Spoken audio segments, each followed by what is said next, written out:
ai lai thangam dile LS Bobo ayag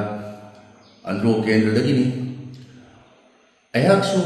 ngasi mag Muslim isilinaw sina thenariba work probably matangda ngasi thenariba 2025 ki April ki tang ahumda Lok Sabha da pass tawkiba work for amendment bill amadi makha satharak koina April 4, 2025 da Rajya Sabha da amuk pass tawduna presidential SN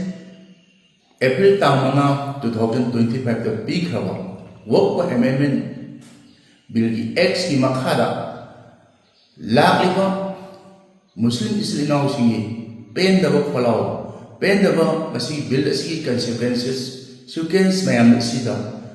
ayaksu tasengna Muslim islinaw singi nakanda leptuna nungai tabada fundok sari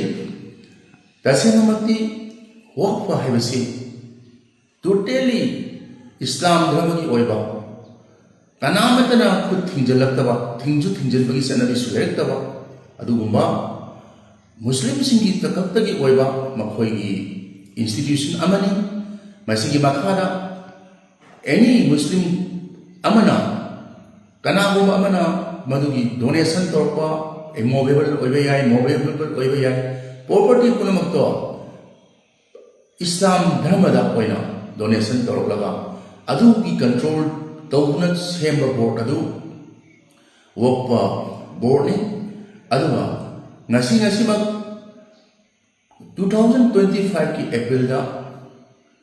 bill asi ek asi pass tawkro matungda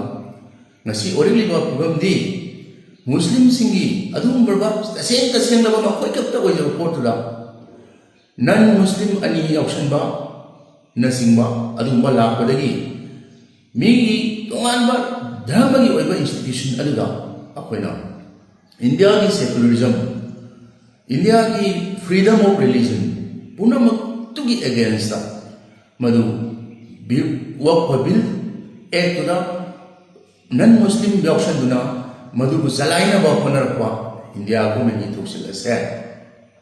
tasengna masilai ba thibani Muslim islinaw sina ngasi makwana nungai tawi kholaw lawriba aduwa bill asigi mayok da hanasu khongjang kayamuk changsan kare aduwa loina madu karisu madugi tabi ba ko laitana India ko mena namdana masigi accept pass tawkli matamdagi hawga ngasi sa makha sa thar ko ina akoi Manipur gi wak board tasu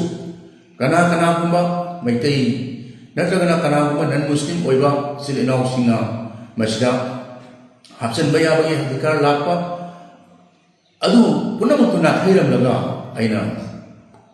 Manipur government da appeal tawjani badi Manipur da ngasi hausi su thogle hingsa kuki naga maitai asomna thogle bagi marak sida inaw na akoina Manipur sida Muslim maitai pamal isilinaw singu amuk invite tawduna asumba turmoil marksda yahun bada akoina afaba khudam ni hana logo sumde aduna any ek tuna pass tawkhlasu akoni Manipur ki state ki oiba pota Muslim isilinaw singsa akoina yetpi baba otpi daba aduna toraga ngasi masigi eksi kitang na khairaga thamaga akoina makhoigi work for borta interfere tawdaba heta ek ama pass tawkhe akoi tawdaba ya be habagi mongda tawdaba akhoigi coexistence da sena maintain torga leina bagidamta akoi go Manipur government ni side ta kisu hona ni asuna kona tamna sum akhoigi mangthula kadaba akoi masi nungai lewa portion se masi portion ni hojik ta hona solve tawna Manipur government ni miyang makhada khwaigi afaba khwaigi chanaga mongda semdok hanini loina lei Manipur da leiba hundariba maitai pangal isilinaw sing loina na akoi andro kendra da ꯇꯥꯕꯤꯔꯤꯕ ꯃꯨꯁꯂꯤꯝꯁꯤꯡꯒꯤ ꯑꯋꯥꯕ ꯅꯨꯡꯉꯥꯏꯇꯕ ꯄꯨꯝꯅꯃꯛꯇꯨꯗ ꯁꯔꯨꯛ ꯌꯥꯗꯨꯅ ꯃꯈꯣꯏꯒꯤ ꯈꯣꯜꯂꯥꯎ ꯑꯗꯣ ꯑꯆꯨꯝꯕꯅꯤ ꯍꯥꯏꯕꯁꯦ ꯑꯩꯅꯁꯨ ꯑꯩꯒꯤ ꯃꯦꯗꯤꯌꯥꯒꯤ ꯈꯨꯠꯊꯥꯡꯁꯤꯗ ꯑꯩꯍꯥꯛ ꯐꯣꯡꯗꯣꯛꯆꯩ꯫